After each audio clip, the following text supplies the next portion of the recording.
शांति शांति शांति। शंकरं शंकराचार्यं केशवं वादरायणं सूत्रभाष्यकृतौ वन्दे भगवन्तौ पुनः पुनः। ईश्वरो गुरुरात्मेति मूर्तिभेदविभागिने व्योमवद्व्याप्तदेहाय दक्षिणामूर्तये नमः। ॐ शान्ति शान्ति शान्तिः। सच्चिदानंद भगवान को, सद्गुरुदेव भगवान को, राष्ट्रदेव पशुपतिनाथ को। ओम नमः पार्वती पतये। हर हर हर महादेव।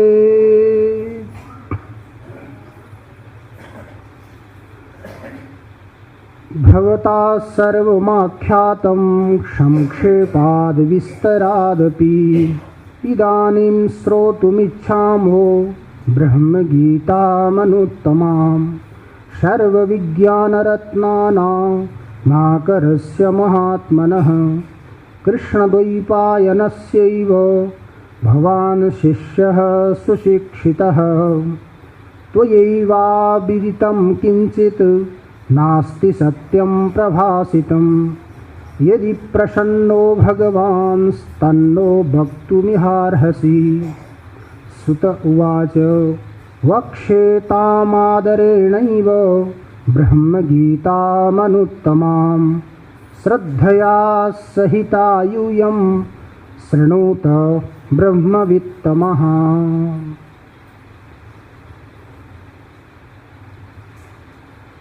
हामीहरू सुत संहिता अंतर्गत ब्रह्मगीतामा विचार गर्दैछौँ। यो ब्रह्मगीता स्कंद पुराण अंतर्गत हो। जसरी महाभारत अंतर्गत श्रीमद् भगवद गीता छ। महाभारत को सारभूत तत्व श्रीमद् भगवद गीता हो, त्यस्तै प्रकारले स्कंद पुराण को सारभूत तत्व यो ब्रह्म गीता हो। यो ब्रह्म गीता को बारे में इतिहास यो पनि पाइन्छ। भगवान शंकराचार्यले उपनिषदहरूको भाष्य गर्नुभन्दा पहिला ब्रह्म गीता को अध्ययन गरेर, कई पटक अध्ययन गरेर यही ब्रह्मगीता को माध्यमले नै उहाँले भाष्य गर्नुभएको हो भन्ने पनि ऋषि महर्षिहरूको विचार आउँछ। अब भगवान वेदव्यासी भाष्यकार शंकराचार्य भन्दा पूर्ववर्ती नै हुनुहुन्थ्यो। उहाँले रचना गरेको यो स्कंद पुराण अन्तर्गतको ब्रह्मगीतालाई अध्ययन गरेर इसका सारभूत तत्वहरूलाई लिएर उहाँलाई उपनिषदमा भाष्य गर्ने प्रेरणा मिल्यो। त्यसकारण जस्तो किसिमले महाभारतको सारभूत तत्व गीता हो, त्यस्तै किसिमले स्कंद पुराणको सारभूत तत्व यो ब्रह्म गीता हो। जसरी दूध को सारभूत तत्व के हो घिउ। घिउ आउँछ कहाँबाट? दूधबाट। घिउ दूधबाट आउँछ भनेर घिउबाट जुन कार्य सम्पन्न गर्न सकिन्छ त्यो कार्य दूधबाट सम्पन्न हुँदैन। कोही उत्सव विशेष छ, भोजन तयारी गर्नको लागि हामीहरूले घिउ ल्याएर पुडी बनाउन सुरु गर्यौं। पुडी बनाउँदा बनाउँदा बीचमा नै घिउ समाप्त भयो। खाने मान्छे धेरै भए। अब अगाडि घिउको कमीमा के गर्ने त भन्दा घिउ आउँछ दूधबाट, त्यसकारण के गरौँ, दूध नै कराईमा राखेर त्यहाँबाट पुडी बनाऊ भनेर सुरु गर्यौं भने दूधबाट पुडी बन्न सक्छन् कि सक्दैनन्? तर घिउको मात्रा त दुधमा छ, तर दुधबाट पुडी निर्माण हुन सक्दैनन् कहिले पनि। त्यो पुडी निर्माण गर्नको लागि घिउको नै आवश्यकता छ। घिउ दुधमा छ तर दुधबाट पुडी निर्माण हुन सक्दैन। अब कार्य सम्पन्न हुँदैन भने के दुधमा घिउ छैन त? छ। तर त्यो घिउ निकाल्नको लागि के गर्नु पर्यो? दुधले तपस्या गर्नु पर्यो। जहिलेसम्म दुधले तपस्या गर्दैन तहिलेसम्म त्यो दुधबाट कुनै पनि पकवानको निर्माण हुन सक्दैन। दुधलाई तताइन्छ प्रक्रिया त हजुरलाई सबैलाई थाहा छँदैछ, थाहा भएकै कुराहरू व्यवहारिक कुराहरू हुन्। दुधलाई तताइयो, तताउँदाखेरि पनि दुधले के गर्यो? तपस्या गर्यो नि। त्यसपछि जमाएर दही बनाइयो। दही बनाएपछि त्यो दहीलाई मन्थन गरेर त्यहाँबाट नवनीत नुहाउने घिउ निकालियो। त्यो नुहाउने घिउलाई पनि तताएर त्यसका विकारहरूलाई निकालेर घिउको निर्माण भयो। अब त्यो घिउबाट हामीहरूले पुडी तयार गर्न सक्छौँ, मिठाईहरू बनाउन सक्छौँ। त्यसभन्दा पहिला दुधबाट पनि बन्न सक्दैन, दहीबाट पनि बन्न सक्दैन, नुहाउने घिउबाट पनि बन्न सक्दैन। जस्तो किसिमले त्यो दुधले तपस्या गरेर घिउ निर्माण भयो, घिउद्वारा हामीहरूले अनेक प्रकारका पकवानहरू बनाएर रसास्वादन गर्न सक्छौँ। त्यस्तै किसिमले यो स्कन्द पुराणलाई पनि मन्थन गर्नु पर्यो नि। स्कन्द पुराणलाई मन्थन गरेर भगवान वेदव्यासजीले के गर्नुभयो? ब्रह्म गीता, ब्रह्म तत्व, ब्रह्मसार, अमृत तत्वलाई निर्माण गर्नु। हेर्नुहोस्, उपनिषदहरूमा बताइएको छ आयुर्वै घृतम, आयुर्वै घृतम। घृत के हो त भन्दा आयु, आयु हो भनेर फेरि जो व्यक्ति मर्न सुरु गरिसकेको छ, मर्न आँटेको छ, त्यसलाई ल्याएर घिउ पिलाएर घिउले नुहाएर त्यो व्यक्तिको आयु बढ्दैन। सुरुबाट नै के गर्नु पर्यो? थोरै थोरै जति सकिन्छ 1 चम्मच 2 चम्मच घिउ खाँदै खाँदै खाँदै गयो भने हाम्रा इन्द्रियहरू सक्षम हुन्छन् र हाम्रो आयु वृद्धि हुन्छ, बढ्छ। नियमित गर्यो भने। त्यस्तै किसिमले आयु के हो? घृत के हो? आयु, आयुलाई वृद्धि गर्दछ। तो घृत नै प्राण भयो। घृत नभएसम्म शरीरको सञ्चालन हुन सक्दैन। त्यस्तै किसिमले यो ब्रह्म स्वरूप जो गीता हो, तत्व हो, अमृत हो, यो पनि के हो? आयु।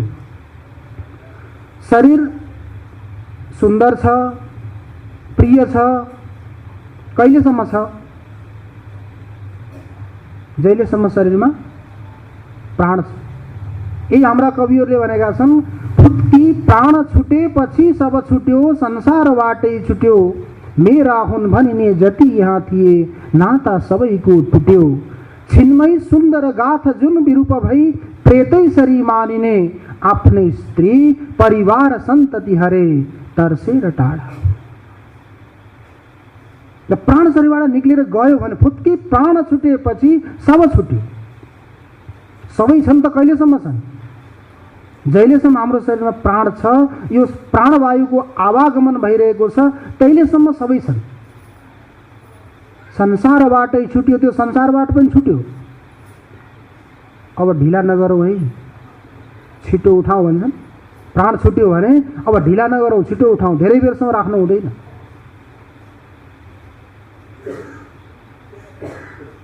प्राण निक्लिँदा बित्तिकै त्यो व्यक्तिका जति पनि सम्बन्धीहरू थिए, ती सम्बन्धीहरूको सम्बन्ध पनि विच्छेद भयो। प्राण निक्लेर व्यक्तिलाई घरबाट उठाउँदा बित्तिकै के भनिन्छ? अमुक प्रेतस्य, प्रेत, त्यसको नाम के भयो? प्रेत भयो।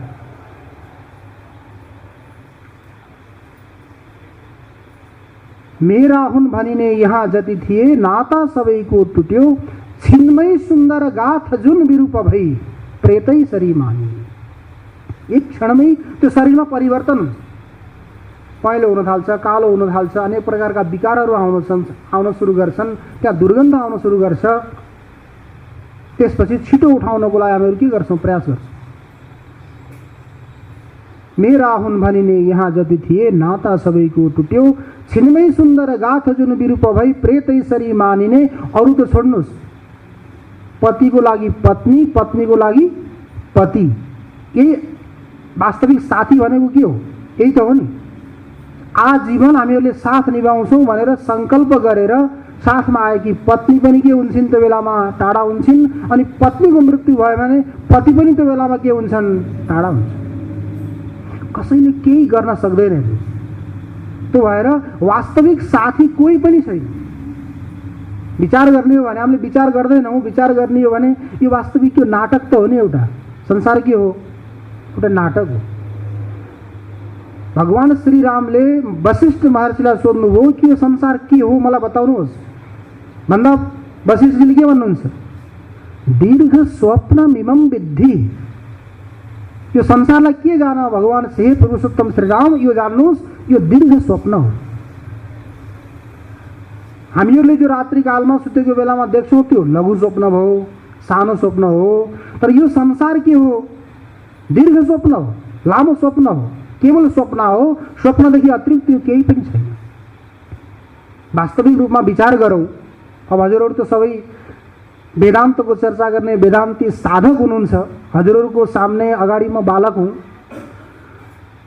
जो मैले जति अनुभव गरेको छु सामान्य कुराहरू, अब त्यसमा ग्रन्थहरूमा पढ्दा यही आउँछ हामीहरूलाई कि वास्तविक यो विचार गर्ने हो भने संसार के हो? त स्वप्नै हो नि।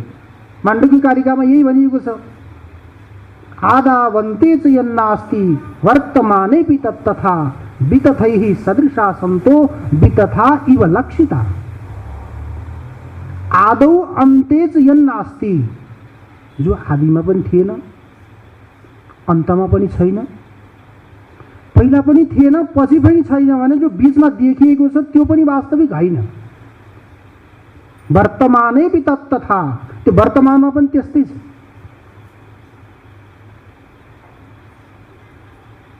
तो बीचमा देखियो नि केवल। यो भवन निर्माण हुनुभन्दा पहिला यहाँ भवन थिएन। यसको पनि आयु छ। जहिलेसम्म यसको आयु छ तहिलेसम्म यो भवन रहन्छ। आयु समाप्त भयो भने यो भवन कहाँ गएर मिल्छ? छान्दोग्य उपनिषदमा आउँछ मृत्तिकेत्येव सत्यम। अन्तिममा गएर सत्य के हो त भन्दा माटो। माटोदेखि अतिरिक्त कुनै पनि छैन। यी सम्पूर्ण चिजहरू निर्माण भएका जति पनि सामग्रीहरू छन्, यी सम्पूर्ण सामग्रीहरू अन्तिममा गएर कहाँ मिल्छन्? माटोमा अर्थात् कारणमा मिल्छन्। कार्य गरेर कहाँ मिल्छ? कारणमा मिल्छ।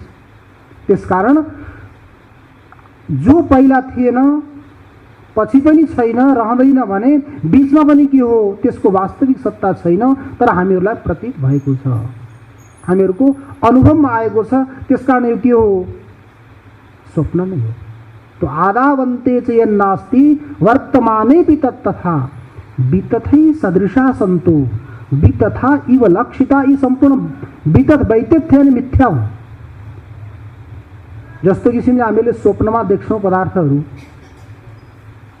कहिले राजा महाराजा बनेर घुमिरहेका हुन्छौँ, कहिले भिखारी बनेर हात फैलाएर भिख मागेर घुमिरहेका हुन्छौँ। राजा महाराजा भयो भने खुसी हुन्छौँ, आनन्दमा हुन्छौँ। त्यसपछि जागियो भने एकैछिन त सोच्नुपर्छ म के हुँ। एकछिन पहिला देखिरहेको थिएँ त्यो हुँ कि म अहिले वर्तमानमा छु यो हुँ। राजा भएर जाग्यो भने पछि उसलाई के हुन्छ? ग्लानि हुन्छ। ओहो म त राजा थिएँ, यस्तो भयो। अब दुखी भएर दरिद्री भएर भिखारी भएर घुमिरहेको थियो भने आफ्नो स्थितिमा हुँदाखेरि यो व्यक्ति के हुन्छ? खुसी हुन्छ। ओहो म त दरिद्र थिइनँ, म त भिख माग्नेवाला भिखारी थिइनँ, म त यहाँ छु, बिस्तारामा सुतिरहेको छु भनेर व्यक्ति के हुन्छ? खुसी हुन्छ। जस्तो किसिमले स्वप्नमा देखिएका पदार्थहरू जागृतमा मिथ्या छन्, जागृतमा काम आउँदैनन्, त्यस्तै किसिमले जागृतका पदार्थहरू पनि स्वप्नमा काम आउँदैनन्। त्यसकारण जागृत पनि के छ? मिथ्या छ। स्वप्नका जस्ता प्रकारले स्वाप्निक पदार्थहरू मिथ्या हुन् भने जागृतका पनि मिथ्या हुन्। तर व्यवहार गर्दा हामीहरूले त्यस्तो गर्दैनौँ नि।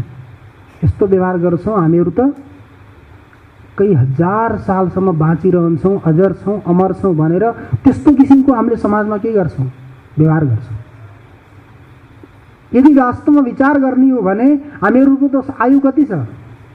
पानीको बुलबुला जस्तै त हो नि। कर्कलाको पानीमा परेको जो बुँद हो अथवा पानीबाट आएका जी बुलबुलाहरू हुन्, जन्तुहरू वा यी मशकहरू मच्छरहरू हुन्।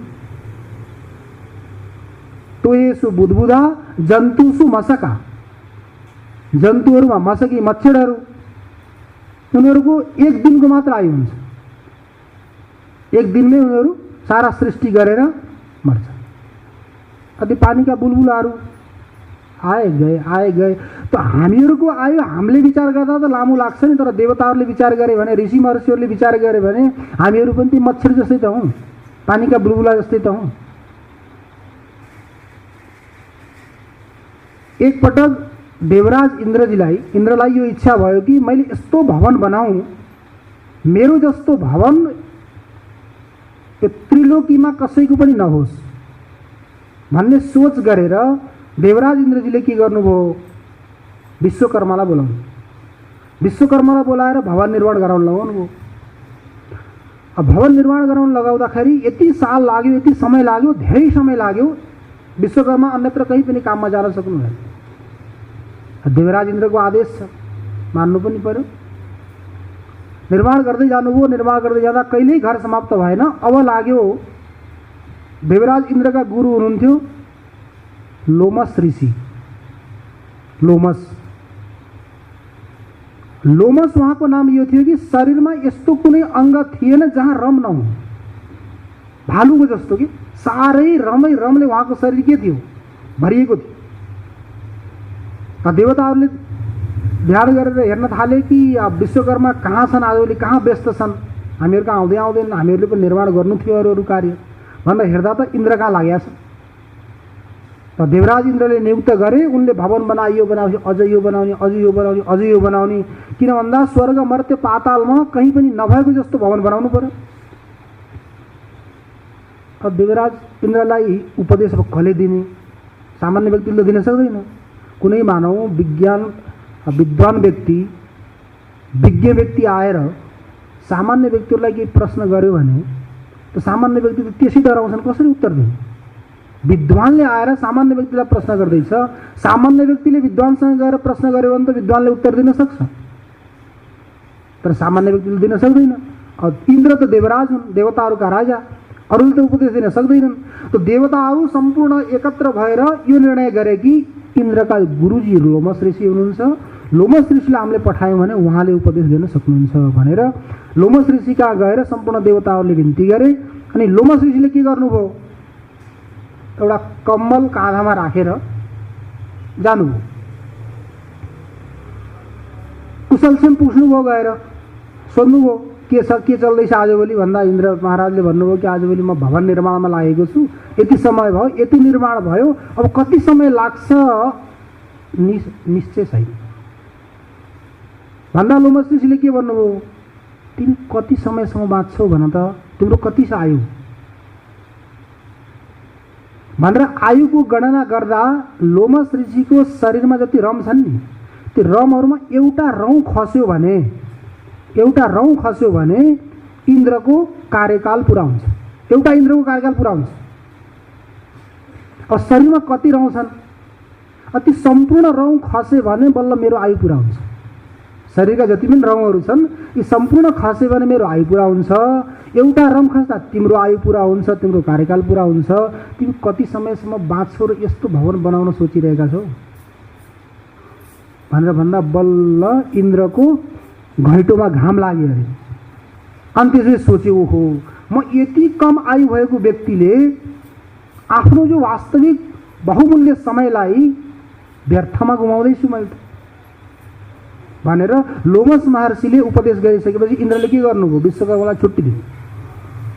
ल लोमस महर्षिले भन्नुभयो, मेरो त त्यति धेरै आयु छैन, यति आयु हो, त्यो भएर मैले कहीँ पनि निकेतन भनेको आफूलाई आश्रय बनाएको छैन, म त यति धेरै आयु छैन, के को लागि झन्झट गर्ने। साधुहरूको, ऋषि महर्षिहरूको यो नियम हुन्छ, साँप जस्तो अहिवृत्ति। साँपले के गर्छ, मुसाहरूले पुवाल खोलिदिन्छन्, त्यही गर्छ। बनाउने प्रयास गर्दैन, उसले परिश्रम गर्दैन। वास्तविक जो साधु हो त्यसले बनाउने प्रयास गर्दैन। अरूले बनाइदिएको भए गएर कहीँ बस्छ, उसलाई त के गर्नु छ? जहिलेसम्म प्रारब्ध छ त्यहिलेसम्म केवल समय यापन, कालक्षेप गर्नुहोस्, अरू केही उपलब्धि गर्नु छैन, कालक्षेप गर्नुहोस्। कालक्षेप त कहीँ गएर बसे पनि हुन्छ। हामीहरूलाई विश्वास हुँदैन, विश्वास नभएको भएर हामीले दुःख पाउँछौँ। हेर्नुहोस्, हामीहरू माताको गर्भमा थियौँ, त्यो गर्भमा पनि परमात्माले खिलायो पिलायो पालन पोषण गर्यो भने बाहिर निकालेपछि उसले गर्दैन त? उसले पठाएको नि हामीलाई, त हामी त जबरजस्ती आएको होइन। उसले पठाएको भने उसको जिम्मा हो, मारे पनि उसको जिम्मा, बचाए पनि उसको जिम्मा। तर हामीहरू के छौँ? अल्पज्ञ जीव, मैले नगरेसम्म केही हुँदैन, मैले नगरेसम्म केही हुँदैन भनेर दुःख पाउँछ। तर गर्ने त उसले हो। हामीले जति प्रयास गरे पनि मैले यस्तो गर्छु भने त हुँदैन नि। मनो इच्छा समम नास्ति दैव इच्छा प्रवर्तते। आफ्नो इच्छाले कहीँ पनि केही पनि हुँदैन, दैवको जो इच्छा छ त्यही हुने। त्यसकारण ऋषि महर्षिहरूले के गर्छन्? त्यो वास्तविक हुन् सन्तहरू ऋषि महर्षिहरू, उनीहरूले अरूले बनाएकोमा गएर बस्दिन्छन्, झन्झट गर्दैनन्। जति पनि आफ्नो यो समय छ यो समयलाई परमात्माको चिन्तनमा, आफ्नो चिन्तनमा नै लगाइरहेका हुन्छ, आफ्नो प्रयोजन सिद्धिको लागि लगाइरहेका हुन्छ। तर वास्तविक वर्तमान समयमा त को सन्त हो, को वास्तविक हो, को अवास्तविक हो चिन्नै मुस्किल छ। जो वास्तविक हो त्यो समाजमा आउँदै आउँदैन, वो आफ्नो मस्तीमा छ। आत्मक्रीड आत्मरति क्रियावान, वो आत्मामा नै रमण गर्छ। उसको लागि रमण गर्नको लागि बाह्य कुनै खेलाउनको आवश्यकता छैन, बाहिर कुनै बगैँचामा जानु आवश्यकता छैन, कहीँ भ्रमण गर्नु आवश्यकता छैन, आफूमै मस्त छ। अझ वास्तविक छैन, ऊ के गर्छ? देखाउनको लागि घुमिरहेको हुन्छ। अनि हामीहरू अज्ञानी व्यक्ति त्यही अवास्तविकतालाई वास्तविक सम्झेर त्यसैको काँचौमा हामीहरू फसिरहेका हुन्छौँ। वास्तविकतालाई नसम्झे पनि नुकसान र अवास्तविकतालाई नजाने पनि नुकसान। राजा परीक्षितको कहानी त हजुरहरूले सुन्नै भएको छ। समीक ऋषि समाधिस्थ हुनुहुन्थ्यो, उहाँलाई वास्तविक उहाँको समाधि हो भन्ने कुरो राजा परीक्षितलाई ज्ञान भएन। त्यो भएर के गर्नुभयो? राजा आएको छ, यो राजाको मान सम्मान गर्ने झन्झटमा को परोस् भनेर समाधि वास्तविक होइन नक्कली समाधि लिएर बसिरहेका छन्। यो ऋषि वास्तविक यिनको समाधि होइन भनेर उनले के गरे? राजा परीक्षितले आफ्नो धनुषबाट उठाएर मरेको सर्पलाई अपमान गर्नको लागि काँधमा राख्थे। तर समीक ऋषि पनि वास्तविक, उनको समाधि पनि वास्तविक। उनलाई के असर परे? नुकसान त कसलाई भयो? परीक्षितलाई भयो। तर अपमान पनि उनले श्रेष्ठ व्यक्तिको वास्तविक सन्तको गरेको हुनाले परीक्षितलाई पनि नोक्सान भएन। हेर्नुहोस्, त्यो दुश्मनी पनि राम्रै व्यक्तिसँग लिनुपर्छ। त्यो भएर दुश्मन पनि गर्नु छ भने दुश्मनी पनि कसमा गर्ने? राम्रै व्यक्तिसँग गर्ने, नराम्रोसँग किन गर्ने? जो समर्थ छ, शक्तिशाली छ, त्यसैसँग दुश्मनी गर्यो भने कमसेकम नाम त आउँछ, त्यो त्यसको दुश्मन हो।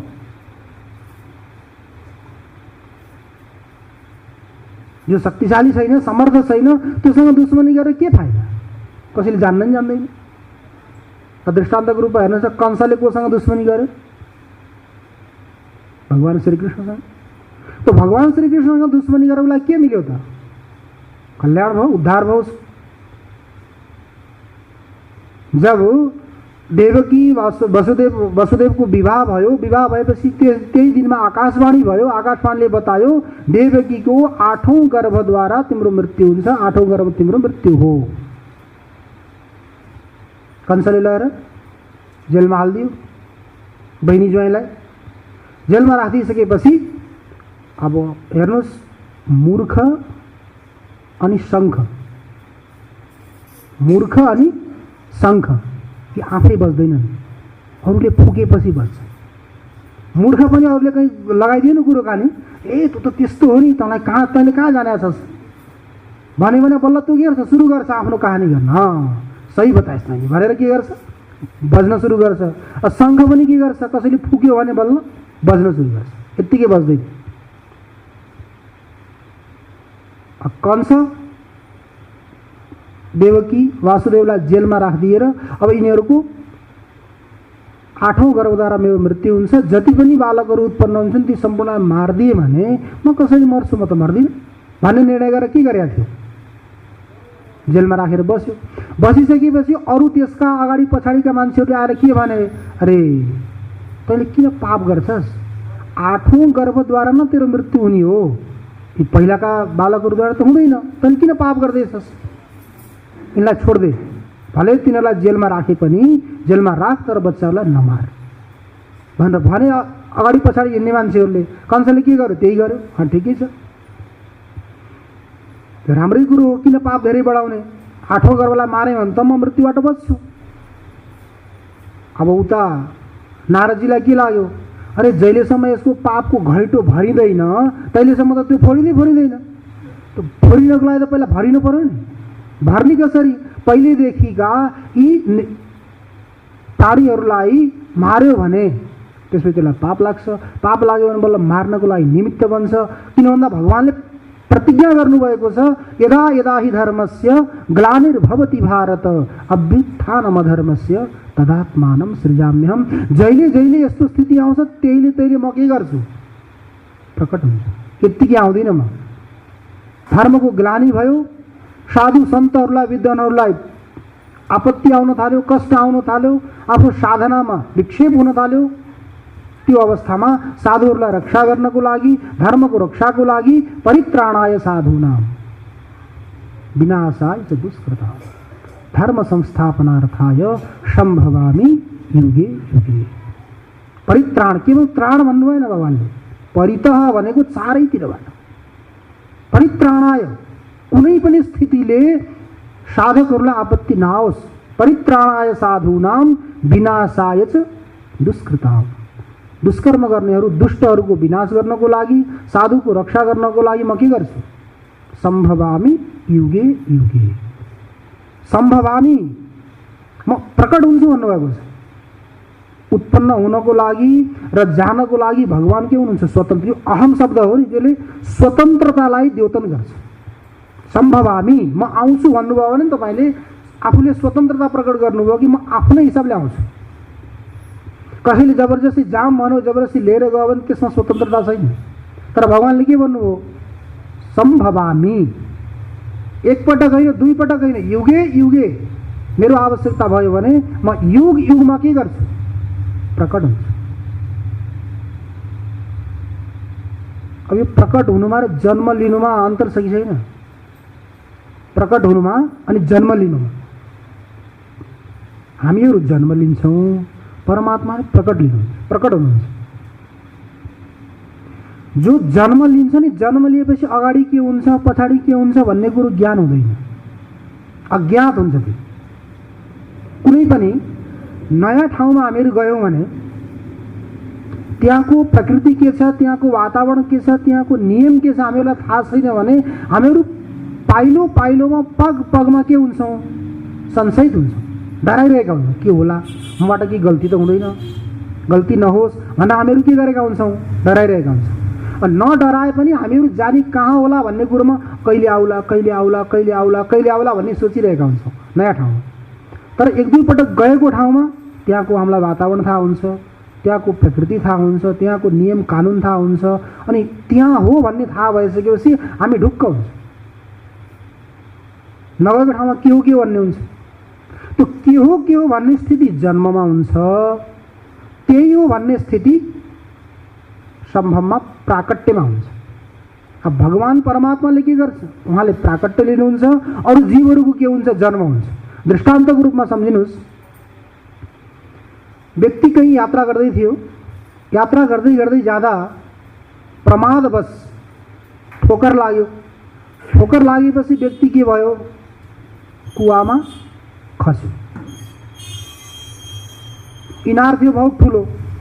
अब पहिला त गाउँमा धेरै मान्छेहरू बस्थे, इनारको पनि पानी निकाल्ने ओर्ने प्रयोग हुन्थ्यो, त्यहाँ पानी भरिन्थ्यो। अब आजभोलि गाउँ खाली छन् नि, गाउँ खाली छन्। गाउँतिर हजुरहरू पहाडतिर घुम्न जानुहोस्, गाउँ सारा खाली छन्। खेत बाँचिए, बारी बाँचिए, घर गोठमा घाँस आएका छन्, जङ्गल भयो। जङ्गली युग सुरु हुँदैछ। अब पहिलाको जो जङ्गली युग थियो नि, हो त्यो जङ्गली युग अब सुरु हुँदैछ। पहाडतिर जङ्गल बढ्दैछ, मान्छे छैन। अब जङ्गली युग आयो त कुवाको इनारको पानी पनि के भयो, सुक्यो। पानी सुकेपछि त्यो प्रमादवश व्यक्ति के भयो, कुवामा खस्यो। कुवामा खस्यो भने व्यक्ति के गर्छ? रुन्छ, चिल्लाउँछ। जहिलेसम्म प्राण छ, प्राण भराएसम्म त प्राण त सबैभन्दा प्यारो हो नि। चिल्लायो। त्यो बाटो हिँड्न त मान्छे कम हिँड्थे, तर बाटो भएको हुनाले हिँड्थे मान्छेहरू अलिअलि। हिँड्दा हिँड्दै उसलाई के भयो? पथिकलाई, हिँड्ने व्यक्तिलाई आवाज आयो कहीँबाट, चिल्लाइरहेको, व्याकुल भएको व्यक्तिको आवाज आएपछि उसले यताउता हेऱ्यो, कहीँ देखेन। त्यो कुवामा गएर हेऱ्यो त त्यहाँ एउटा व्यक्ति खसेको देख्यो। उसले खसेको देखेपछि उसले के गर्यो? त्यो व्यक्तिलाई उद्धार गर्ने विचार गरेर धोती लगाएको थियो अथवा पगडी बाँधेको थियो, केही थियो, त्यसलाई सेतेर उसले के बनायो? रस्सी बनायो। रस्सी बनायो। त्यो रस्सी बनाएर मजबुत बनाएर रस्सी यस्तो बाटेर एउटा रस्सीको टुप्पो बाहिर कहीँ बुटाहरू थिए त्यसमा बाँध्यो, अर्को टुप्पोलाई उसले आफ्नो कमरमा बाँध्यो। कमरमा बाँधेर त्यो व्यक्ति के भयो? तल ओर्लियो, त्यही कुवामा ओर्लियो। अब कुवामा ओर्लिसकेपछि दुईजना भयो भने अरे फेरि कुराकानी हुन थाल्यो। उसले पनि केही भन्न थाल्यो, उसले पनि केही भन्न थाल्यो। अरू बाटामा हिँड्ने मान्छेहरूले त्यो आवाज सुनेर फेरि कुवामा हेरे। हेर्दाखेरि त्यहाँ दुईजना देखे। दुईजना देख्दाखेरि भन्नु होइन कुवामा कोही खस्या रहेछ, त्यसलाई उठाउनु पर्यो ल भनेर भन्दाखेरि एउटाले भन्यो एकजना, अर्कोले होइन दुईजना खसेका छन्, हेर त त्यहाँ दुईजना छन् भन्दा अर्को व्यक्तिले के भन्छ? त्यहाँ दुईजना खसेका होइनन्, एकजना खसेको हो, एकजना उत्रेको हो, गएको हो। किन भन्दा जो खसेको व्यक्ति हो त्यो आतिएको छ, छटपटाएको छ, पसिना पसिना भएको छ। तर जो गएको व्यक्ति हो त्यसले उसलाई सान्त्वना दिँदैछ, नआत्ति, मैले तँलाई उद्धार गर्छु, यहाँबाट हामीहरू बचिन्छ, आरामले निक्लिन्छ, चिन्ता गर्नुपर्ने आवश्यकता छैन भनेर उसले उसलाई के गर्दैछ? सान्त्वना दिलाउँदैछ। जस्तो किसिमले खसेको व्यक्ति आतिएको छ, परेशान भएको छ, के हुने होला, म मर्छु भनेर चिन्ताग्रस्त छ, तर उत्रेको व्यक्ति, ओर्लेको व्यक्ति चिन्ताग्रस्त छैन, उसले अर्को व्यक्तिलाई पनि सान्त्वना दिँदैछ। त्यो दुईवटा व्यक्ति एकै स्थानमा छन्, एउटै जग्गामा छन्, एउटै स्थानमा भए पनि तिनीहरूको मानसिकतामा, विचारमा, वृत्तिमा अन्तर छ कि छैन? जस्तो अन्तर छ त्यही अन्तर जन्ममा र प्राकृतिकमा छ। हामीहरू यो संसारमा जन्म लिएका छौँ, के भएका छौँ? एक क्षणपछि, एक श्वासपछि के हुने हो, हामीहरूको यो निक्लेको प्राण फर्केर आउने हो कि होइन भन्ने कुरो के छ? चिन्ता छ। पग पगमा, पाइलो पाइलोमा, पल पलमा, क्षण क्षणमा के छौँ? चिन्तित छौँ, के हुने हो, कतिखेर त्राही त्राही छ। तर जो अवतरित भएर आएको हो ऊ कहिलेसम्म रहने हो, उसले के काम गर्नुपर्ने हो उसलाई निश्चित छ, त्यसकारण ऊ कहिले पनि चिन्तित हुँदैन, आराममा छ। मेरो यदि कर्तव्य हो, यो कर्तव्य गरिसकेपछि म जानु छ, उसलाई निश्चित छ। त्यहाँसम्म उसले आफ्नो कार्य कर्तव्य सम्झेर गर्छ, त्यसपछि जहिले समय आउँछ तहिले ऊ आरामले जान्छ, उसलाई कुनै पनि चिन्ता छैन। त्यो जो वास्तविक सन्त हो उसलाई त के चिन्ता हुँदैन। जो अवास्तविक हो त्यो व्यक्तिले के गर्छ? मेरो प्रचार होस्, प्रसार होस् भनेर भएका नभएका प्रचारहरू के गर्छ? लगाउँछ। बजारमा पनि हेर्नुहोस्, कुनै पनि वस्तु यदि धेरै प्रचारमा आएको छ, त्यसलाई विश्वास दिलाउनको लागि अनेक प्रकारका विशेषणहरू लगाइएको छ भने त्यहाँ शङ्का गर्नु कि त्यहाँ केही न केही गडबडी, दालमा कालो छ। जसले धेरै प्रचार प्रसार गर्छ, विज्ञापन छ भने त्यहाँ केही गडबडी छ, जसले प्रचारै गर्दैन। जस्तो किसिमले दृष्टान्तको रूपमा सम्झिनुहोस्, हाम्रो वैदिक सनातन धर्म कहिले प्रचार प्रसार गरेको छ त? अहिले च्याउ झैँ उम्रेका यी सम्प्रदायहरू कति प्रचार प्रसार गर्न घर घरमा, व्यक्ति व्यक्तिमा पुगिरहेका हुन्छन्, कति लालसा दिएका हुन्छन्। हाम्रोमा आउनुहोस्, हजुरलाई यो मिल्छ, यो सुविधा मिल्छ, यो मिल्छ, यो मिल्छ भनेर यी सम्प्रदायले हामीलाई के गरेका छन्? प्रचार प्रसार गरेका छन् नि। तिनीहरूलाई डर छ कहीँ केही हुन्छ कि भन्ने। हाम्रो वैदिक सनातन धर्म, सनातन भनेको सदातन, यो सदा सर्वदा बनिरहने, पहिला पनि थियो, अहिले पनि छ, पछि पनि रहन्छ। ठिक छ, त्यो समयको प्रभाव हो, कहिले माथि हुन्छ, कहिले तल हुन्छ। गाडीको चक्का पनि त्यही हो नि, कहिले माथि हुन्छ, कहिले तल हुन्छ, त्यही भएर यात्रा सुगम हुन्छ। यो धर्म पनि, विद्या पनि यही हो, जो सनातन हो त्यो तल र माथि हुन्छ, तर त्यसको कहिले पनि विनाश हुँदैन। त्यसकारण साधु सन्तहरू के हुन्छन्? सम र विषम स्थितिमा पनि एकदम शान्त भएर, प्रतिकूल स्थिति र अनुकूल स्थितिमा उनीहरू के सोचेर बसिरहेका हुन्छन्? शान्त भएर बसेका हुन्छन्। प्रतिकूल स्थिति आयो भने उनीहरूले यही सोच्छन् कि यो मेरो परमात्माको ममाथि यस्तो इच्छा थियो, परमात्माको इच्छा हो, प्रभु इच्छा हो र अनुकूल परिस्थिति आयो भने उनले यही सोचेका हुन्छन् यो म को परमात्माको के हो कृपा हो।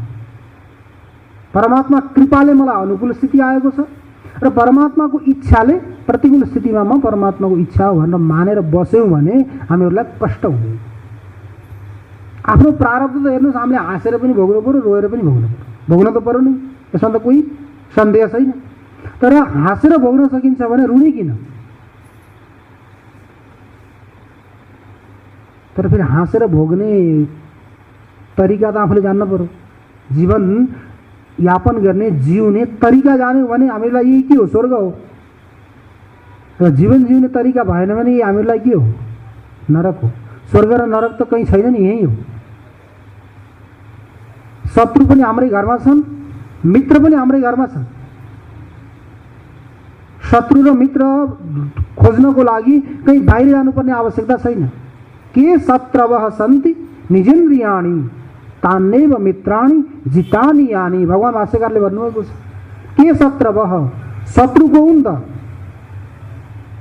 निजेन्द्रियाणि, हामीहरूका जो इन्द्रियहरू हुन्, यिनी इन्द्रियहरू नै हामीहरूलाई के हुन्? शत्रु हुन्। कहिले? जहिले हामीहरू इन्द्रियको अनुरूप चलिन्छ, इन्द्रियले भनेको बाटोमा हिँडिन्छ भने हामीहरूलाई इन्द्रियहरू के हुन्? शत्रु हुन्।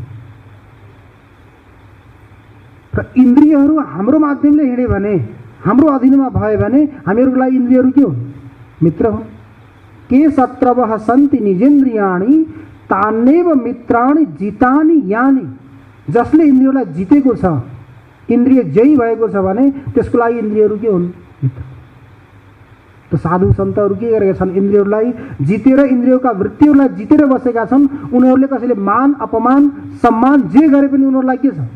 समान छ। यसलाई योग बताउनु भएको छ भगवानले। समत्वम योग उच्यते। समता मान अपमानमा यही त तितिक्षा आयो नि। षट सम्पत्तिमा सम दम उपरति तितिक्षा श्रद्धा समाधानमा तितिक्षा भनेको के?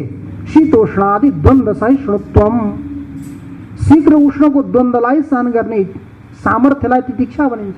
त्यही मान अपमानको द्वन्द्वलाई सहन गर्ने इच्छालाई तितिक्षा भनिन्छ।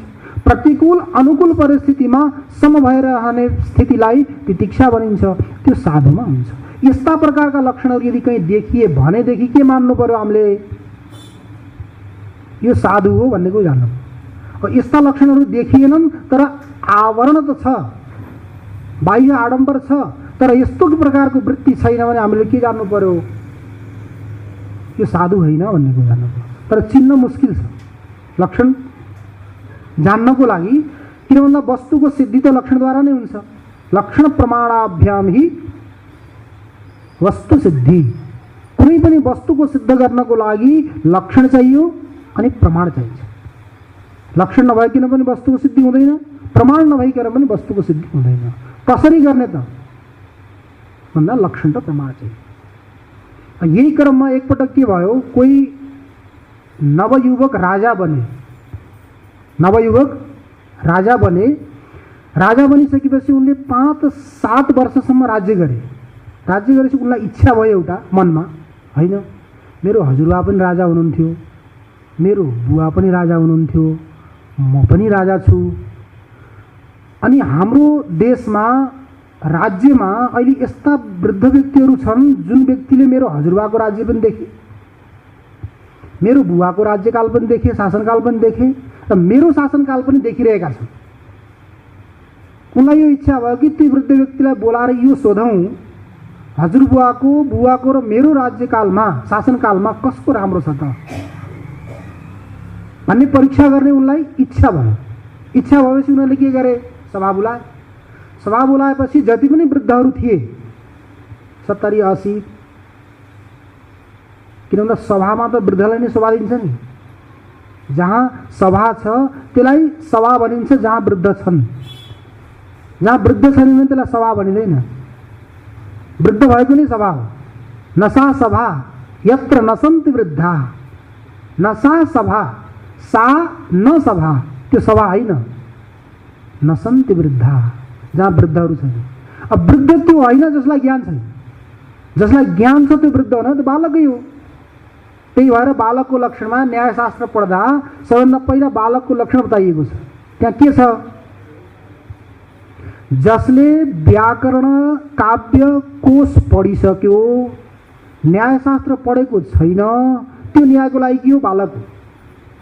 व्याकरण पनि पढ्यो, काव्य भनेको साहित्य पनि पढ्यो, कोश अमरकोश पनि पढ्यो, तर न्याय पढेको छैन। भले बुढै होस्, उमेर धेरै भए तापनि न्याय पढेको छैन भने न्यायको लागि त्यो के बालकै भयो नि।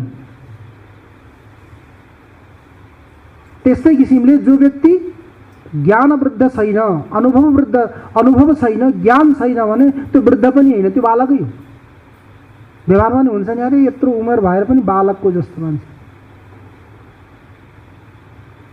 त्यसकारणले नसा सभा यत्र नसन्ति वृद्धा, जहाँ वृद्धहरू छैनन् त्यो सभा नै होइन। और जसमा ज्ञान छैन त्यो वृद्ध नै होइन, बालक हो। त्यसै उनले के गरे? जति पनि आफ्नो राज्यमा वृद्धहरू छन् ती वृद्धहरूलाई बोलाए।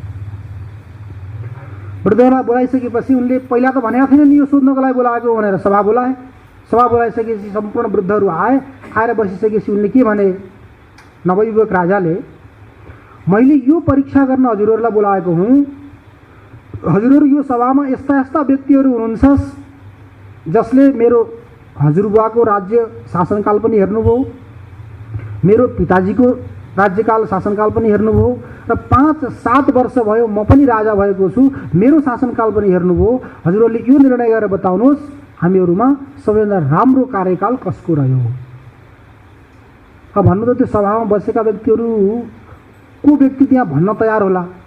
राजाको अगाडि तिम्रो ठिक छैन भन्न त मुस्किल छ नि। कसरी भन्ने त? त्यहाँ त नराम्रो भए पनि राम्रै भनेर हिँड्नुपर्छ, नराम्रो भन्ने त कुरै भएन। कोही बोल्न सकेनन्। तर त्यहाँ एउटा वृद्ध व्यक्ति थिए, बुढा तर बाठा। ती व्यक्तिले उठेर के भने? करिब 80-85 वर्षका थिए। उनले के भने? महाराज, हजुर हाम्रो अन्नदाता हो, हजुरहरूकै शासनमा हामीहरू छौँ।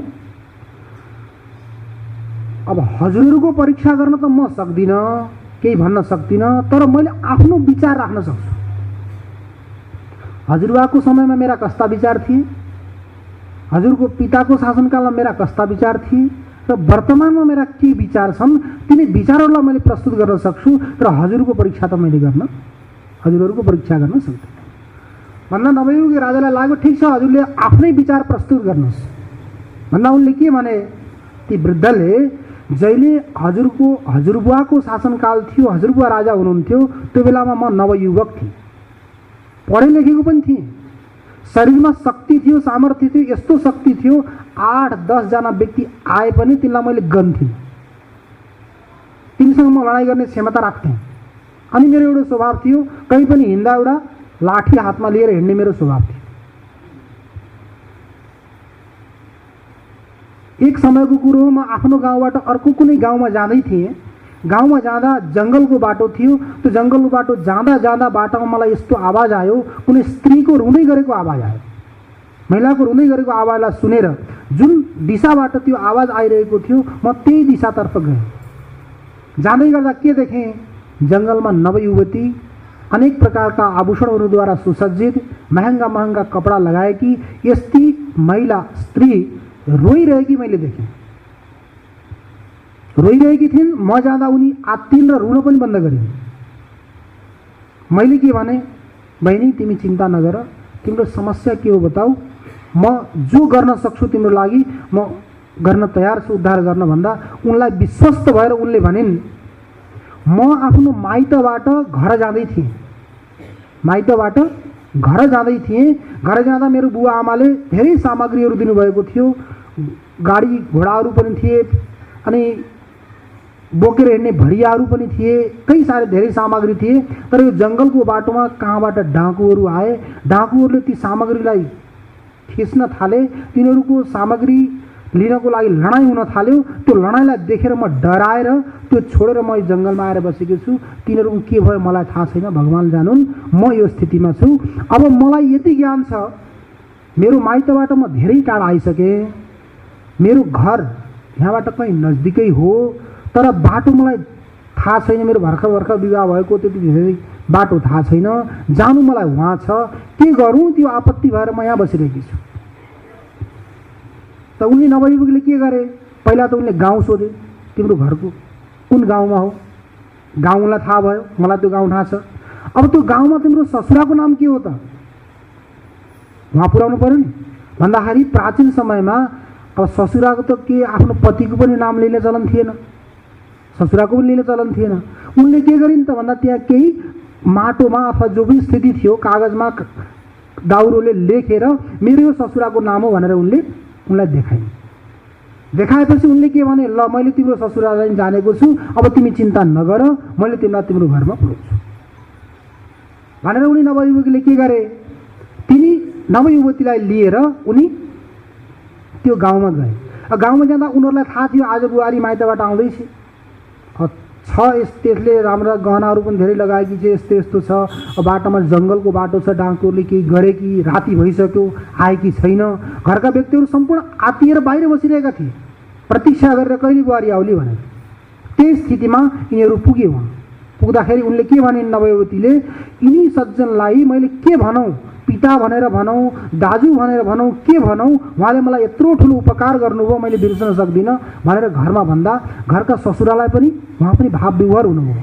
भाव विभोर भएर उहाँलाई इच्छा भयो कि यिनलाई केही दिनुपर्छ भनेर घरभित्र गएर अब कति लिनुभयो, 500-700 रुपियाँ जति पनि थियो ल्याएर उनलाई दिन चाहनुभयो। तर युवकले के भने, मैले परोपकारको बदलामा केही लिने गरेको छैन, मेरो यो कर्तव्य थियो, मैले पालन गरेँ, ल हजुरको बुहारीलाई हजुरले राख्नुहोस्, म अब जाँदैछु भनेर उनी हिँडे। बताउँदैछन् उनले, यो स्थिति थियो हजुरबुवाको शासनकालमा मेरो विचार। अब मेरो के भयो, हजुरको हजुरबुवा जानुभयो, हजुरको बुवाको शासनकाल आयो। त्यो बुवाको शासनकालमा म व्यापारी भएँ, व्यापार गर्दै थिएँ। त्यो बेलामा व्यापारमा मलाई घाटा लाग्यो।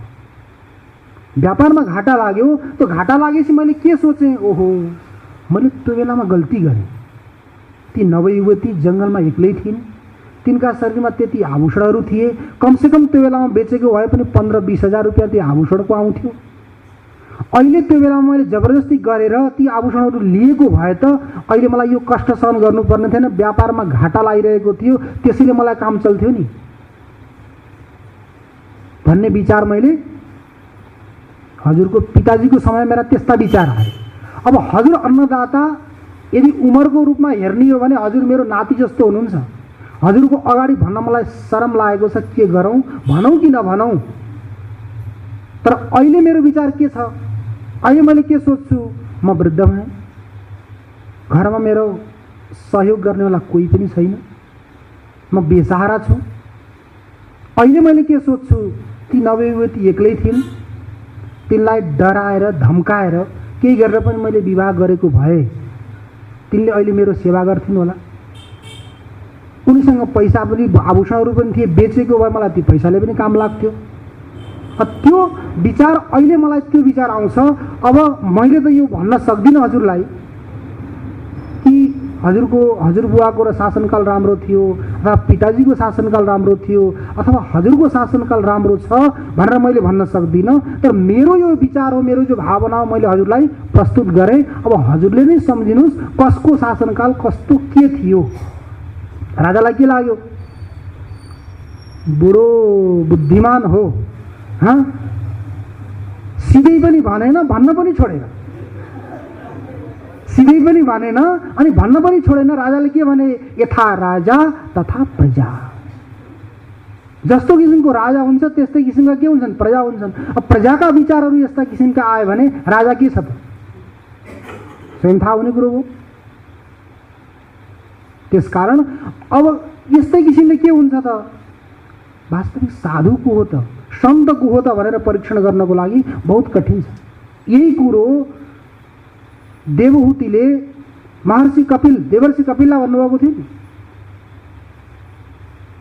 देवहूति माताले भन्नुभयो, तिमी साक्षात नारायण हौ अरे। म पहिला पनि मनु महाराजकी पुत्री राजकुमारी सुखपूर्वक म पिताजीको घरमा रहेँ। यहाँ आइसकेपछि मैले कर्दम जस्तो ऋषि पाएँ। मैले जतिको भौतिक सुख सुविधामा सम्पन्न कोही पनि छैन होला महिला, यति सुख मैले भोगेँ कसैले पनि भोग्न सक्दैन। उहाँले कामुक विमानद्वारा मलाई कहाँ कहाँ लानु भएन, मैले के वस्तुहरूको उपभोग गरिनँ, सम्पूर्ण गरेर पनि यति सामग्रीहरूको उपलब्धि भए तापनि मनमा सन्तोष छैन, शान्ति छैन। अब यो शान्तिको लागि के उपाय छ बाबु तिमीले बताऊ भन्दाखेरि कपिल मुनिले के भन्नुभयो, माताजी अरू केही उपाय छैन, हजुरले साधुको सन्तहरूको सङ्ग गर्नु। सत्सङ्गति कथय किम न करोति पुंसाम। सत्सङ्गतिले के गर्दैन, हजुरले सत्सङ्ग गर्नुहोस्। सत्सङ्ग साधुसँग गएर गर्नुहोस्। देवती माताले सोध्नुहुन्छ, मैले कसरी जानु त यो साधु हुन्, यी साधु हुन् यी असाधु हुन्, मैले कसरी जानु र कसको सङ्ग गरौँ भन्दा उहाँ कपिलदेवले बताउनुहुन्छ, तितिक्षवः कारुणिका सुहृदः सर्वसादेहिनां अजातशत्रवः शान्ता साधव साधुभूषण। तितिक्षवः कारुणिका सुहृदः सर्वदेहिनां अजातशत्रवः शान्ता साधव साधुभूषणम। यिनी लक्षण तिमीले देख्यौ भने मान्नु यी साधु के त भन्दा सबैभन्दा पहिला लक्षण बताउनु हो तितिक्षवः। तितिक्षु तितिक्षा गर्ने जसमा क्षमता छ, शक्ति छ, सामर्थ्य छ, कुनै पनि परिस्थितिमा सम भएर रहने व्यक्तिलाई देख्यौ भने यस्तो लक्षण देखेपछि के गर्नु माताजी, यिनी साधु हुन् भन्ने हजुरले जान्नु। तितिक्षवः कारुणिकाः, कारुणिक मतलब करुणावान, कुनै पनि प्राणीलाई दया गर्ने, करुणा गर्ने। यस्ता लक्षण कुनै व्यक्तिमा हजुरले देख्नुहुन्छ भने ती व्यक्तिलाई के सम्झिनु, साधु सम्झिनु। तितिक्षवः कारुणिका सुहृदः सर्वदेहिनां। सर्वदेही भनेको देह धारण गर्ने जति पनि जीवहरू छन्, सम्पूर्ण जीवहरूको लागि उनीहरू के हुन्, सुहृद। सुहृद अनि मित्र दुईवटा शब्द छन्। कहीँ समाजमा भनिन्छ कि यी मेरा मित्र हुन् भनिन्छ, कहीँ व्यवहारमा यी मेरा सुहृद हुन् भनिन्छ। र सुहृद र मित्रमा के अन्तर छ, सुहृद अनि मित्र यसमा के अन्तर छ भने मित्र तो हो जसले उपकार त गर्छ तर उपकारको बदलामा केही चाहन्छ, केही इच्छा गर्छ। प्रति उपकार अपेक्षा उपकारकर्ता मित्र। प्रति उपकारको अपेक्षा गरेर उपकार गर्नेवाला व्यक्ति के हो, मित्र हो। ठिक छ, मैले यसलाई केही गरेको छु भने यसले पनि मलाई केही गर्ला, म आपतमा आपस्थितिमा आए भने यसले पनि मलाई केही कल्याण गर्ला भनेर जसले उपकार गर्छ त्यसको नाम के हो, मित्र। प्रति उपकार अपेक्षा उपकारकर्ता। उपकारको अपेक्षा गरेर उपकार गर्नेवाला व्यक्ति के हो, मित्र। तर सुहृद को हो प्रति उपकार अनपेक्ष उपकारकर्ता। प्रति उपकारको अपेक्षा उसले गर्दैन, अपेक्षा नगरिकन मेरो कर्तव्य हो भनेर उपकार गर्नेवाला व्यक्ति के हो, सुहृद। सुहृद शब्दको अर्थ हेरौँ, सुको अर्थ सुष्ठु, हृदको अर्थ हृदय। जसको हृदय निर्मल छ, शान्त छ, सबैलाई जति पनि देहधारी छन् सम्पूर्ण देहधारीलाई उसले के गर्छ, समान रूपले व्यवहार गर्छ।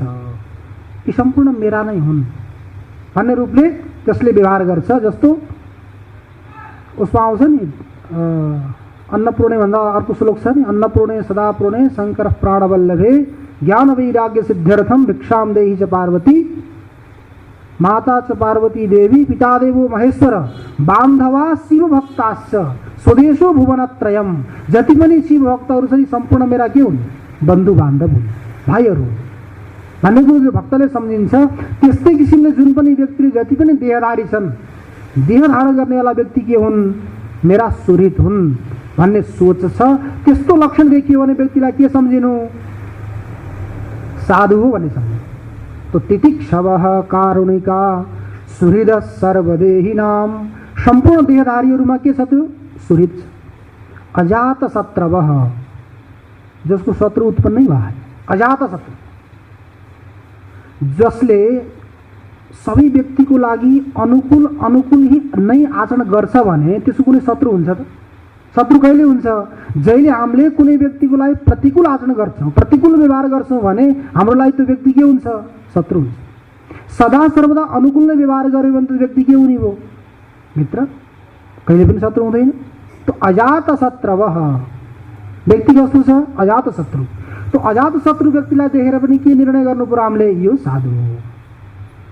अजात शत्रवः शान्ता, शान्त छ। व्यक्ति अशान्त कहिले हुन्छ? त्यसले अशान्त हुन्छ जहिले कुनै वस्तुको कामना गर्दछ। वस्तुको कामना गर्यो भने व्यक्तिको हृदयमा इच्छा बनिरह्यो भने व्यक्ति कहिले पनि शान्त हुन सक्दैन। जो व्यक्ति शान्त हुँदैन, अशान्त व्यक्तिलाई कहिले पनि सुख हुँदैन। अशान्तस्य कुतो सुखम। शान्त भयो भने सुखी भयो। हेर्नुहोस्, उपकरणहरू भएर साधनहरू भएर मात्र व्यक्ति शान्त हुँदैन। ठिक छ, सुविधा सम्पन्न होला तर शान्त हुँदैन। केही नभएर पनि व्यक्ति के हुन्छ? शान्त हुन्छ। 3 अङ्गुलीको कपडा पनि छैन साथमा, बिहान खायो भने बेलुकी के खाने भन्ने निर्णय छैन, बेलुकी खायो भने बिहान के खाने भन्ने निर्णय छैन, तर मस्त छ। र कुनै व्यक्तिलाई यति छ कि कसरी खाऊँ, के गरी खाऊँ, के गरेर मैले खान सक्छु।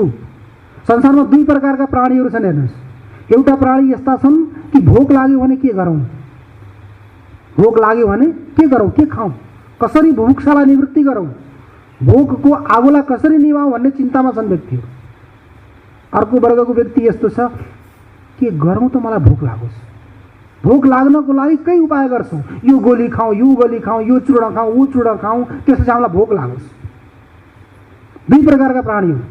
एउटा त भोक लागे के गरौँ भन्ने चिन्तामा ग्रस्त छन्। अर्को व्यक्ति यो छ, के गरौँ त अनि मलाई भोक लागोस्, के गरेर भोक लाग्छ, यो चिन्तामा ग्रस्त छ। तर साधु के छ? मस्त छ, उसलाई केही छैन तैपनि मस्त छ। जो असाधु हो, जति पनि साधनहरूलाई एकत्र गरेर तापनि कहिल्यै सन्तोष छैन। अझ यति भए हुन्थ्यो, अझ यति भए हुन्थ्योमा लागिरहेको हुन्छ। त्यो व्यक्ति कहिले पनि शान्त हुँदैन। त्यस्ता शान्त व्यक्तिलाई देख्यो भने के सम्झिनु माताजी? यिनी साधु हुन् भन्ने सम्झिनु हजुर। तो तितिक्षवः कारुणिका सुहृदः सर्वदेहिनां अजात शत्रव शान्ता साधव साधुभूषणम। यी साधुहरूमा साधुका पनि भूषण हो। यस्ता व्यक्तिलाई हजुरले देख्नुभयो, यस्ता लक्षण भएका व्यक्तिलाई देख्नुभयो भने माताजी हजुरले नसोच्नु, केही सोच्नु आवश्यकता छैन। तिनीको सत्संग गर्नुहोस्, तिनको साथमा गएर केवल बस्नुहोस्, हजुरलाई यत्तिकै शान्ति आउँछ। प्रश्न सोध्नुपर्ने आवश्यकता छैन। प्रश्नको जवाब, समाधान आपसे आप हजुरलाई आउँछ। सन्तको यही नै स्वभाव हो। त्यहाँ बसेरै शान्ति हुन्छ। जस्तो किसिमले यो सांसारिक तापबाट सन्तप्त भएको व्यक्ति तालाबमा गएर नदीमा गएर डुब्यो भने शान्तको अनुभव गर्छ नि, आनन्द आयो, अनुभव गर्छ। त्यस्तै किसिमले यो आदि भौतिक संसारमा सन्तप्त भएको प्राणी आध्यात्मिक स्थितिमा सन्तको शरणमा गयो भने उसलाई शीतलताको अनुभव हुन्छ। यही बताइएको छ नि, साधव शीतला साधु संगति। साधुको संगति के हुन्छ? शीतल हुन्छ। चन्दनादपि शीतला। चन्दन भन्दा पनि साधुको संगति के हुन्छ? शीतल हुन्छ। वास्तविक साधुको सान्निध्यमा हामीहरू गएर बस्यौँ भने वास्तविक आनन्दको अनुभव हुन्छ। जो सोध्न भनेर गएको हो, जो समस्याहरू थिए, ती समस्याहरू भुलिन्छ। त्यहाँ गएर प्रश्नै आउँदैन। के प्रश्न गर्ने? त्यो आनन्दमा मग्न भएर बसिरहेको हुन्छ। गंगा पापम शशीतापम दैन्यम कल्पतरुस्तथा पापम तापम च दैन्यम च सद्य साधु समागम। गंगाले के नष्ट गर्छिन्? पापम। गंगा स्नान गर्यो भने के हुन्छ? पाप नष्ट हुन्छ। त्यही भएर भनिन्छ नि, गंगा गंगेति यो बुर्याद योजनानां सतैरपि मुच्यते सर्व पापेभ्यः विष्णुलोकं च गच्छति। स्नान गर्नु पनि पर्दैन। 100 कोस टाढैबाट श्रद्धा भक्तिले केवल गंगे गंगे भनेर स्मरण गर्यो भने हाम्रा अन्तःकरणका पाप ताप सन्ताप सबै के हुन्छन्? निवृत्त भइहाल्छ। तो गंगा गंगेति यो बुर्याद योजनानां सतैरपि मुच्यते सर्व पापेभ्यः। सम्पूर्ण पापद्वारा मुक्त भएर विष्णुलोकम सगच्छति। त्यो विष्णुलोकमा जान्छ। त्यसकारण गंगा पापम। गंगाले के नष्ट गर्छिन्? पाप। शशी तापम। शशी चन्द्रमा, चन्द्रमाले तापलाई नष्ट गर्छ। चन्द्रमाका जी शीतल किरणहरूले सन्तप्त भएको पानीलाई के गरिदिन्छन्? शीतलता प्रदान। दैन्यम कल्पतरुस्तथा, कल्पतरु भनेको कल्पवृक्ष। कल्पवृक्षले के गर्छ? दैन्यता भनेको दरिद्रता, दरिद्रतालाई नाश गर्छ। कल्पवृक्षको तल गएर बस्यौँ भने हामी जो सोच्यौँ त्यो हुन्छ, जो कल्पना गरौँ त्यो मिल्छ। त्यसको नाम हो कल्पवृक्ष। कि हाम्रा वेदहरू, उपनिषदहरू, पुराणहरू के हुन्? कल्पवृक्ष हुन्। यदि श्रद्धा भक्तिले हामीहरू यिनीहरूको तल बसेर, छाडीमा बसेर यदि सोच्यौँ, कल्पना गऱ्यौँ भने त्यो हामीलाई अवश्य मिल्छ, कुनै सन्देह छैन। तर हामीहरू श्रद्धाले गर्दैनौँ। श्रद्धाले कुनै पनि कार्य गर्दैनौँ। कार्य हामीले कसरी गर्छौँ? मेरो हजुरबाले नि गर्नुभयो, मेरो पिताजीले नि गर्नुभयो, मैले नगरे समाजले मलाई के भन्ला, मैले पनि गर्नुपर्छ, म पनि त्यहाँ जानुपर्छ, सत्सङ्ग गर्न जानुपर्छ। सबै हाम्रो जानुभएको थियो हजुरबाहरू बुवाहरू, म नगए तिनीहरूको वंशजमा त यस्तो चलेको थियो, यसले छोड्यो भनेर मबाट के हुन्छ? नाम कलङ्कित हुन्छ। त्यो भएर म जान्छु भनेको फर्ज निभाउनको लागि। त्यो फर्ज निभाउनलाई गयो भने त के भन्छ? फर्जी। फर्ज निभाउन जो जान्छन् त्यो फर्जी भन्छ, वास्तविक हुँदैन। त्यो फर्ज निभाउँदा निभाउँदा निभाउँदा निभाउँदा व्यक्ति पनि के भन्ने? फर्जी बन्यो। फर्जी भनेर त्यही फर्जी कार्य गर्यो भने त्यसलाई फल पनि कस्तो मिल्छ? त्यस्तै मिल्छ। जस्तो कर्म गर्यो त्यही फल मिल्ने त हो नि। त्यस कारण श्रद्धा भक्तिपूर्वक यिनी कल्पवृक्षको तल बसेर हामीहरूले सत्सङ्कल्प गऱ्यौँ भने त्यो सत्सङ्कल्प हामीहरूको निश्चित रूपले पूर्ण हुन्छ। यसमा कुनै पनि सन्देह छैन। तो गंगा पापम शशीतापम दैन्यम कल्पतरुस्तथा पापम तापम च दैन्यम च सद्य साधु समागम। साधुको समागमले के गर्छ? सद्य भनेको तत्काल, प्रतीक्षै हुँदैन त्यहाँ। पाप ताप सन्ताप सबैको एकैपटक साधुको समागमले के हुन्छ? नष्ट हुन्छ। त्यसकारण माताजी हजुरले के गर्नुस्? यस्ता लक्षणहरू देखिन्छन् कहीँ कुनै व्यक्तिमा भने तिनीहरूको सत्सङ्ग गर्नुस्। त्यसकारण हजुरलाई के हुन्छ? शान्ति आउँछ, हजुरको जीवन सार्थक हुन्छ भनेर महर्षि कपिलले देवहूति मातालाई उपदेश दिनुभएको थियो। त्यस्तै किसिमले हामीहरूले पनि के गर्नु पर्यो? शास्त्र पढेर शास्त्रमा बताइएका लक्षणहरूलाई अनुकरण गरेर यो व्यक्ति साधु हो भनेर हामीहरूले सत्सङ्ग गर्यौँ भने हामीहरूको अन्तःकरणमा रहेका पाप ताप सन्तापहरू पनि आज नहोला नि त भोलि, भोलि नहोला नि त पर्सि हामीहरू यो कार्यमा लगिरह्यो, यो मार्गमा प्रवृत्त भइरह्यो भने अवश्य निवृत्त हुन्छन्। यसमा कुनै पनि सन्देह छैन। ओम पूर्णमदः पूर्णमिदं पूर्णात् पूर्णमुदच्यते पूर्णस्य पूर्णमादाय पूर्णमेवावशिष्यते। ओम शान्ति शान्ति शान्तिः। शङ्करं शङ्कराचार्यं केशवं वादरायणं सूत्रभाष्य कृतौ वन्दे भगवन्तौ पुनः पुनः। ईश्वरो गुरुरात्मेति मूर्तिभेदविभागिने व्योमवद्व्याप्तदेहाय दक्षिणामूर्तये नमः। ओम शान्ति शान्ति शान्तिः। सच्चिदानंद भगवान को, सद्गुरुदेव भगवान को, राष्ट्रदेव पशुपतिनाथ को। ओम नमः पार्वती पतये। हर हर हर महादेव शंभो।